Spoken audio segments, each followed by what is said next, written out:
Lecture number 10। आज हम लोग जीएसटी वाले चैप्टर को साथ में ही लेके कर रहे हैं, तो जीएसटी वाला चैप्टर अलग से नहीं कर रहे। आपके जीएसटी वाले चैप्टर के अंदर बहुत सारी चीजें थियरी वाली है जो आपके पार्ट में आएगी। वहां पे उसका इंपॉर्टेंस क्या है, बेनिफिट्स क्या है, वो सारी चीजें उसके अंदर दिए हुए एक बार पढ़ लेना, गो थ्रू कर लेना। मोस्ट ऑफ द स्कूल्स के अंदर तो वहां से टिक मार्क करवा दिया जाएगा। क्लियर है? तो हम लोग उसके थियरी के अंदर नहीं जाते हैं, पर हमारे लिए जो सम्स के साथ काम का है उसके बारे में चर्चा करते हैं।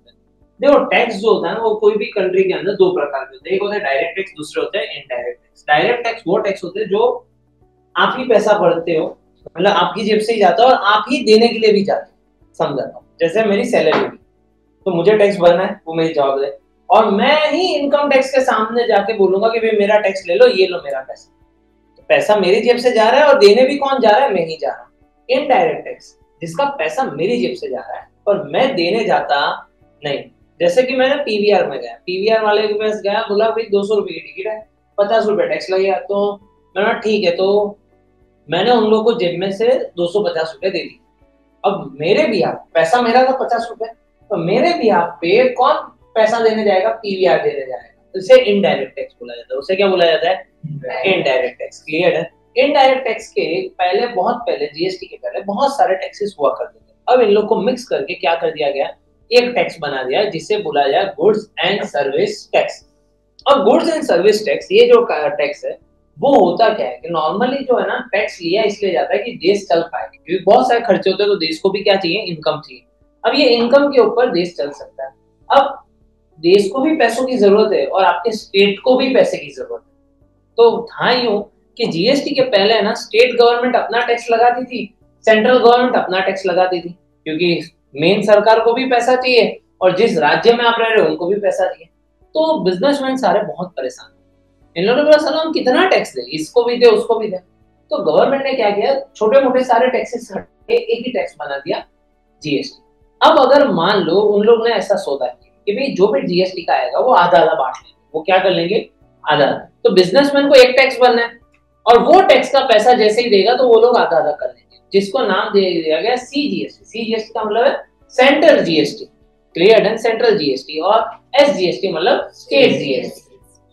अब मान लो मैं गुजरात के अहमदाबाद में, ये भाई साहब सूरत के अंदर, मैंने गुड्स बेचे, बराबर, तो जो जीएसटी हुआ वो गुजरात के अंदर ही सारे ट्रांजैक्शन होते, एक ही स्टेट के अंदर हुए थे।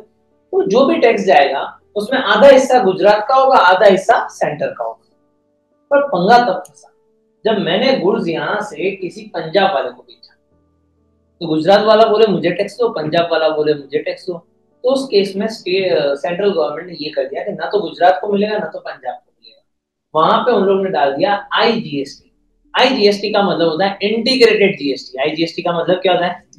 Integrated GST. इंटीग्रेटेड का मतलब ये हुआ कि ये पहले पैसा वहां पे जाएगा और उस पैसों से सेंटर डिसाइड करेगी कौन से स्टेट को पैसे की जरूरत है, उस हिसाब से पैसा डिस्ट्रीब्यूट किया जाएगा। क्लियर है?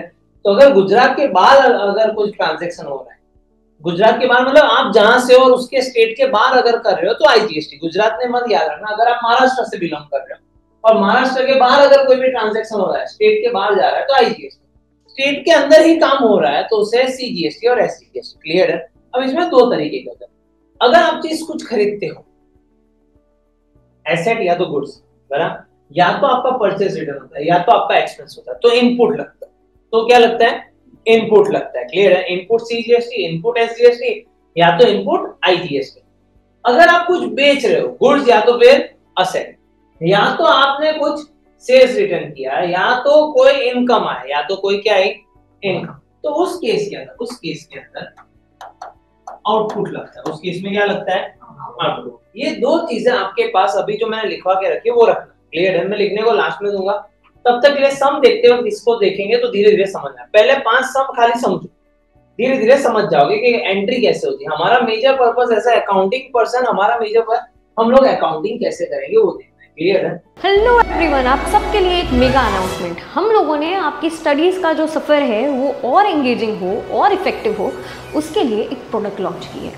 देखते हैं क्या है इसमें। अब आप लोग हमारे साथ अकाउंट्स और स्टेट्स के क्वेश्चन घर बैठे सॉल्व कर सकते हैं, क्योंकि हमने बुक डिज़ाइन की है कुछ इस तरीके से जहाँ पे क्वेश्चन है और उसके नीचे एक स्पेस दी गई है जो हम यहाँ पे क्वेश्चन सॉल्व करेंगे वो वहाँ पे कर सकते हैं। और साथ साथ में प्रैक्टिस सम्स रखे हर लेक्चर के बाद, जो आपको करना है जिससे आपके कॉन्सेप्ट हो जाएंगे बहुत ही क्लियर और साथ साथ में नेक्स्ट लेक्चर की अंडरस्टैंडिंग हो जाएगी बहुत ही बेहतर, क्योंकि कर रहे हो हमारे साथ solve with the help of this books. Economics और बिजनेस एडमिनिस्ट्रेशन, जिसे हम लोग OCM के नाम से भी जानते हैं, हम लोगों ने नोट्स कुछ इस हिसाब से बनाई है जहाँ पे MCQs, 1 liners, 2 marker, 3 marker, 5 marker as per board pattern, जिस हिसाब से बोर्ड का पैटर्न है उसी हिसाब से फॉलो किया। और काफ़ी जगह पे काफ़ी चैप्टर्स में मैंने समरी नोट्स भी रखी है, जिस वजह से होगा क्या कि आप लोगों के लिए और ज़्यादा अच्छा हो जाएगा, क्योंकि टेक्स्ट बुक में काफ़ी बार ऐसा होता है ये डिफ़िकल्ट हो जा रहा है या कुछ हो जा रहा है, तो उसके लिए हम लोगों ने कुछ इस हिसाब से किया है। और काफ़ी चैप्टर्स में मैंने समरी भी दी है कि आप ये समरी देख लीजिए, आपके लिए और ईजी हो जाएगा। और स्पेशली अगर आप ये वीडियोस भी देख रहे हैं साथ साथ में और वो नोट्स को भी फॉलो करेंगे तो आपके लिए और आसान हो जाएगा। तो बच्चों, अगर आपको ये नोट्स परचेस करनी है so you don't have to worry, link मैंने ऑलरेडी डिस्क्रिप्शन में दे दी है, आपको यहाँ पे स्क्रीन पे भी दिखती होगी कि भाई आप लोगों को अगर ये नोट्स, हमारी जो अकाउंट स्टडी को भी मेन 4 सब्जेक्ट्स की जो नोट्स है वो अगर आपको चाहिए तो it would cost only ₹4100। Don't worry, delivery charges है वो हम लोग बेयर करेंगे आपके लिए, तो इतना तो हम लोग कर ही सकते हैं, ठीक है। तो यहाँ पे जितनी भी सारी चीज़ें हैं, ये हमारे मेन 4 सब्जेक्ट्स की नोट्स, वो आप लोगों को सिर्फ 4100 में मिलने वाली है। YouTube पे आप हमारी नोट्स के साथ भी आप लोग पढ़ सकते हो, तो यहाँ पे आपकी पढ़ाई होगी और भी आसान with the help of UKIC online. Wish you all the very best. और अगर कुछ भी डाउट हो कमेंट सेक्शन में आप कमेंट कर सकते हो। तो बस हमारे YouTube वीडियोस के साथ, ये बुक्स के साथ आपकी प्रैक्टिस हो जाएगी एक लेवल ऊपर, और वही चीज़ चाहिए हम लोगों को जहाँ पे मार्क्स अच्छी तरीके से स्कोर कर पाए। तो हैप्पी लर्निंग, मिलते हैं हम लोग बाद में। Bye bye, see you, tata, आओ। Write a journal entries from the following in the books of Shri Vipul Patel of Vadodara. Vadodara कहाँ पे है? गुजरात। क्लियर है? Okay. Applicable GST on the CGST, SGST 9% है और IGST 18% है। IGST कितने परसेंट है? 18%। भाई आपको जनरल एंट्री, फर्नीचर हमने परचेस कर लिया 20,000 रुपए का from Surati furniture mart of Surat. भाई वडोदरा कहाँ पे है? गुजरात में। सूरत कहाँ पे है? गुजरात में। तो लगेगा क्या CGST? अब मैंने क्या किया, फर्नीचर खरीदा। अब फर्नीचर खरीदता हूँ तो अंदर आता है फर्नीचर या बाहर जाता है? और एसेट को उसके नाम से रिकॉर्ड किया जाता है। क्लियर है? तो furniture account debit, furniture account debit. मैंने पता है आपको लिखवा था, परचेज के साथ क्या आता है? इनपुट। परचेज के साथ क्या आता है? इनपुट। और ये कौन से, विद इन स्टेट है या आउटसाइड स्टेट है? तो यहाँ पे लिखूंगा input CGST, input SGST to paid में payment by cheque to bank account. Furniture का 20,000 रुपए का, 20,000 के 9% करो, 1800 रुपए होते हैं। 1800 20,000 का 1800 तो 23,600 शायद से। कर लो एक बार ट्राई। डन? लॉजिक बैठा दिमाग में? अब वापस से करें। Computer of ₹30,000 purchase from limbs computer of Jamnagar. Jamnagar कहाँ पे है? तो अंदर अंदर ही हो रहा है। क्लियर है? कंप्यूटर खरीदा, एसेट खरीदता तो एसेट के नाम से लिखते हैं computer account, computer account debited. और क्योंकि ये परचेज ऑफ एसेट है तो उसके साथ लगता था इनपुट, तो input CGST, input SGST, account debited to lems computer. 30,000 का है, 30,000 पे 9% 27,000 करो टोटल 35,000। डन? क्लियर? कोई डाउट है यहाँ तक? पक्का? Machine of ₹1,00,000 purchase from Raj stationery, Raj machine stores of Delhi. Delhi कहाँ पे आया? तो IGST लगेगा। क्लियर है? मशीन हमने खरीदा तो machine account debited. Input IGST account to bank account. 1,00,000 पे 18%, 18,000 टोटल हो गया 1,00,000। Air condition of 3 lakhs are purchased from business of Sajanand enterprise of Ahmedabad. बराबर? तो अहमदाबाद का है मतलब सेम। ओके। एयर कंडीशन मतलब AC account debited, input CGST account debited, input SGST account debited to bank account. 3 lakh के 9% 27,000। 3,54,000। समझ में ही बात है। अब इसके आगे जाते हैं। अब यहाँ पे क्या दिया है कि भाई एक बंदा है जो बिजनेस कर रहा है, श्री क्रियांश करके बंदा है और केसोद भी गुजरात में। क्लियर है? GST is not included. आप लोग को जीएसटी लगाना है। गुड्स अगर है तो 9% के हिसाब से लगाना है और अगर सर्विसेज है तो 2.5% के हिसाब से लगाना है। क्लियर है? तो गुड्स अलग होता है, सर्विस। सर गुड्स क्या होता है, सर्विस क्या होता है? गुड्स टेंजिबल चीज होती है, सर्विस इंटेंजिबल होता है। फॉर एग्जांपल आप दुकान में गए और ये आपने खरीदा, तो कुछ खरीद रहे हो तो मतलब कुछ छू सकते हो। आप मेरे पास पढ़ रहे हो और आपने मुझे भी पैसा दिया और मैं आपको क्या दे रहा हूँ सामने? सर्विस, जिसको देखा जा सकता नहीं। क्लियर है? तो वो इंटेंजिबल है। तो सर्विस इसमें 2.5% है और गुड्स के अंदर 99%, 18%, 2.5, 2.5, 5%। क्लियर है? तो सुनना मेरी बात। Goods of rupees 40,000 purchase at 10% trade discount. 40,000 की गुड्स 10% ट्रेड डिस्काउंट 4,000 रुपए 37,000 and 10% cash discount from Sawant Patel stores. पर हमने पैसा दिया नहीं। तो मैंने बोला था ट्रेड डिस्काउंट के बाद हमेशा चौकड़ी लगा देने की।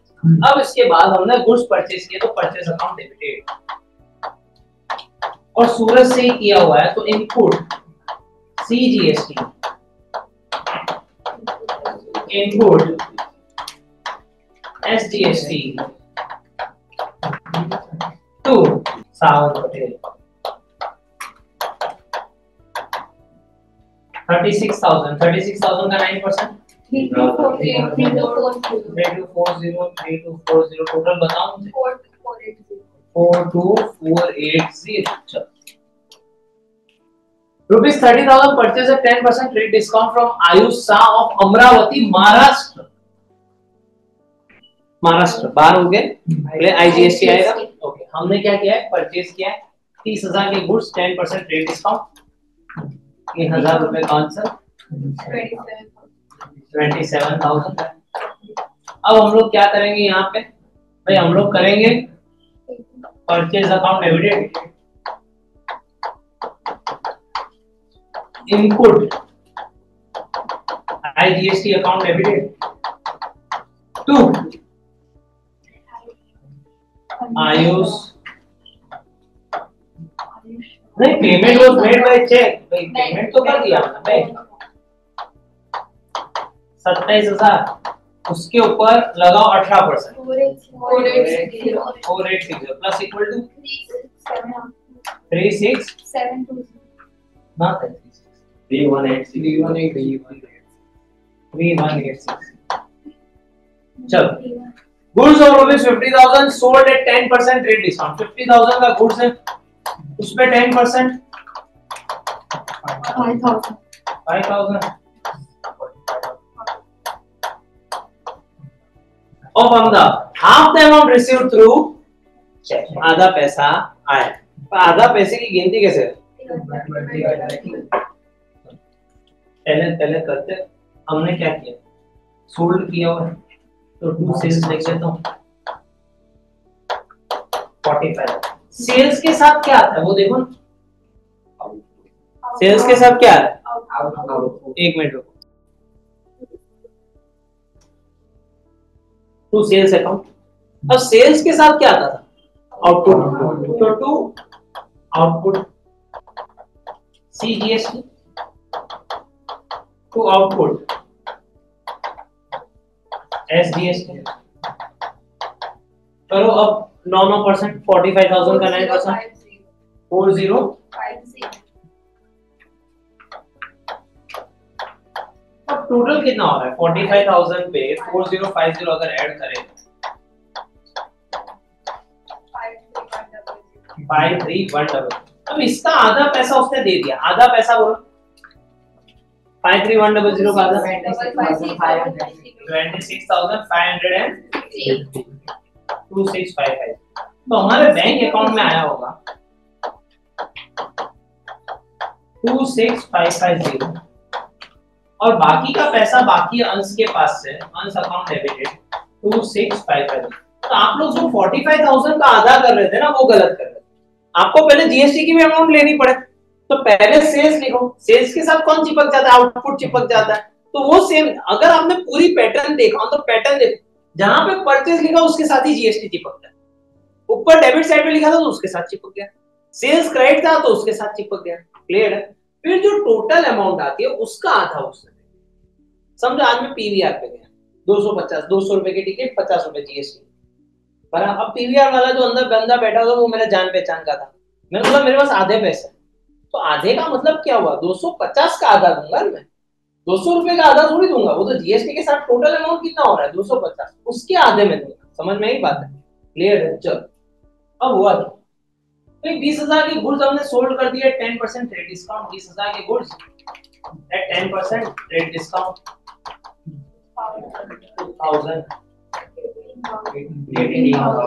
Eight 5% cash discount of Neel Mahat of Nagpur. पर ये नागपुर कहां पे है? अब ये हमने किया है सोल्ड टू सेल्स, सेल्स के साथ क्या चिपकेगा? Two output. और ये महाराष्ट्र का है तो क्या चिपकेगा? आईजीएसटी। अब यहाँ पे 18,000 ये गुड्स है, 18,000 पे 18% करो, 3240। तो ऊपर क्या लिख देते हैं हम लोग? नील अकाउंट 21,240। याद है सावन पटेल करके एक बंदा आया था, देखता हूँ ये सावन पटेल भाई साहब, ये उसके पास 36,000 की गुड्स थे, उसमें से 1/4 गुड्स हमने क्या कर दिया? वापस कर दिया। 1/4 गुड्स हमने क्या कर दिया? वापस, के भी बराबर नहीं था, हमने माल वापस कर दिया। अगर हम माल वापस कर रहे तो उसे परचेज रिटर्न बोला है, उसे क्या बोला जाता है? तो भाई पहले तो 36,000 का 1/4 कर चलो कितना? 36,000 का 1/4 9,000 है। क्लियर है? अब ये 9,000 जो रुपया है वो हमारा परचेज रिटर्न हमेशा करेक्ट होगा, तो परचेज रिटर्न। अब मैंने लिखवाया था परचेज रिटर्न के साथ क्या चीज आती है, देखो इनपुट, तो यहाँ पे लिखो टू इनपुट। और ये कहाँ का है? सूरत का है, तो input CGST, to input SGST. 9,000 के घुस थे, 9% लगाओ, 810। तो यहाँ पे 7 लिख देता हूँ, 9,000 810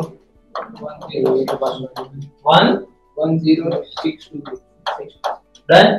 समझ में? तो परचेज रिटर्न जहां पे आया वहां पे उसके साथ इनपुट लग गया, वहां पे क्या लग गया? इनपुट। लॉजिक बैठा दिमाग में, इसलिए वो मैंने टेबल लिखवाया था कि भाई ये 3 चीजें आए उसके साथ चिपका दो जी। डन। चलो अब नहीं डाउट से बने नहीं हो तो 9,000 ना 9%।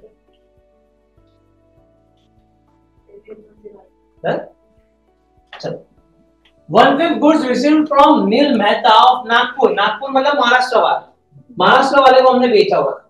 हमने बेचा हुआ था कितने का गुड्स? 18,000। 18,000 के जो गुड्स बेचे हुए थे उसके अंदर से 1/5 गुड्स वापस आ गए। 18,000 के 1/5 गुड्स वापस आ गए। कितना हो रहा है? 3600। क्लियर है? Sales return account debited. Sales return के साथ देखो मैंने क्या लिखवाया था आपको? आउटपुट लिखवाया था, तो यहाँ पे लिख देता हूँ output IGST account debited to Neel account. 3600 रुपए, उसका 18% 648 करो 424। A computer of rupees 40,000 for office from Subh Infotech payment was made by check। Computer खरीदा हुआ है, कंप्यूटर एसेट होती है तो उसके नाम से रेकॉर्ड होता है, तो कंप्यूटर अकाउंट डेबिट। इधर से भी नहीं बोला हुआ है तो हम लोग बोल समझ लेंगे कि अंदर से ही खरीदा होगा, तो यहाँ पे लिख देता हूँ input CGST, input SGST to bank account 40,000 और 9% सर्विस 3600 ओके 4,7,2,0,0 फिर उसके बाद ऑफिस रेंट, रेंट जो होता है वो सर्विस होती है। रेंट क्या होता है? सर्विस। सर्विस पे हमें पता है 2.5% लगाना है, अभी बोला था क्वेश्चन के अंदर। हाँ, पेड मतलब खर्चा होगा। पेड का मतलब क्या है? तो रेंट अकाउंट डेबिटेड। अब मैंने आप लोग को वो टेबल लिखा था, परचेज, परचेज रिटर्न और एक्सपेंस लिखा हुआ था। उसके अंदर क्या लगता था? Input, input CGST, input SGST, paid to bank account. 10,000 है, 2.5% करो, 250 होता है तो 10,800। गोडाउन रेंट रिसीव्ड मतलब इनकम होगी। इनकम के साथ क्या लगता है वो देखो? आउटपुट लगता है। तो यहाँ पे हम लोग लिख देते हैं आउटपुट लगता है। तो क्या लिखे हम लोग यहाँ पे? To rent to output CGST to output SGST और चेक से मिल चुका है मतलब वहां बैंक बैलेंस बढ़ेगा, बैंक अकाउंट डेबिटेड। तो 20,000 रुपए का था, 20,000 का 18 पर सॉरी 2.5 18,000 का 2.5 500 हो रहा है पक्का? 500 तो 21,021 done. Rupees 25,000 received for commission. Received मतलब इनकम है तो टू कमीशन लिख देता हूं। और कहां से आया हुआ है? मध्य प्रदेश। तो टू एक तो आउटपुट आएगा और आईजीएसटी 25,000 का 5%।